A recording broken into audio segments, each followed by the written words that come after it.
ہر عمل کا ایک مکافات عمل ہے اور یہی اللہ کا قانون ہے۔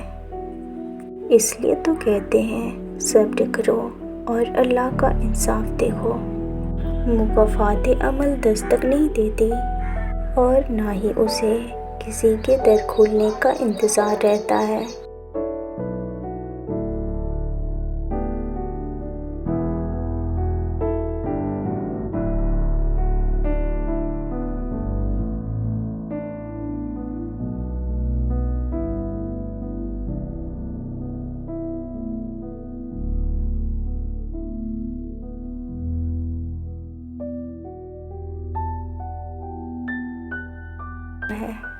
جو آج تم کرو گے وہی کل تمہارے ساتھ ہوگا، اس لیے کسی کی زندگی کو جہنم بنا کر تم سجدوں میں جنت مانگنا چھوڑ دو۔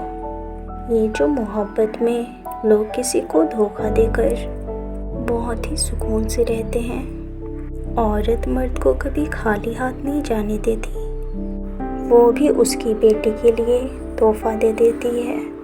مطلب کہ اپنے چہرے کی زردی، خاموشی، وہ دہشت زدہ آنکھیں، وہ درد، وہ نم آنکھیں، تاکہ مرد جان سکے عورت کیا ہوتی ہے۔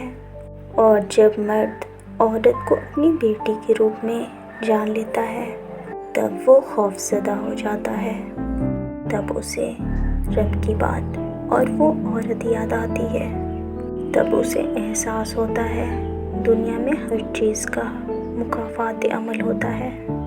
صبر کبھی خالی نہیں جاتا، اللہ یہ مکافات عمل سے بتاتا ہے۔ گناہ کبھی گنگے نہیں ہوتے، جب بھی انہیں موقع ملتا ہے مکافات عمل کی لاٹھی ہاتھ میں پکڑے ایک دم اس کے سر پر آ برستی ہے، اور یہ لاٹھی اللہ کی ہوتی ہے جو کہ بے آواز ہوتی ہے، لیکن انسان کی وہ اکڑ ہوش ٹھکانے لگا دیتی ہے۔ اگر کوئی انسان کسی کو استعمال کر کے اس کے ساتھ دکھاوے کی محبت رچا کر اور پھر مجبوری کا بہانہ بنا کر دھوکہ دے کر چھوڑ دیتا ہے، وہ کبھی نہ کبھی دوسروں کے ہاتھ استعمال ہو کر زندگی میں دکھ سہتا ہے۔ برا وقت گزر جاتا ہے، چیزیں بھی ٹھیک ہو جاتی ہے، بس انسان کو آزمانا ہوتا ہے اللہ نے۔ یہ شاید مکافات عمل ہی ہوتا ہے جسے ہم نے ٹھکرا دیا، ہم کہیں اور ٹھکرائے جاتے ہیں۔